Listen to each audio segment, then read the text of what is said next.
This is going to be pretty quick. I forgot to do an estimate for the original 2.11.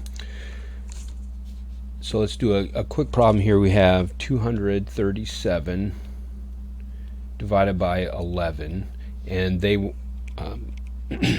how would you estimate this? And there's a couple ways of doing that, and both of them that I'm going to show you depend on the divisor. So we could keep the divisor at 11, or we could round it and make it 10. Then next we can look at our dividend. I'm going to look at 23. So what's a multiple of 11 close to 23?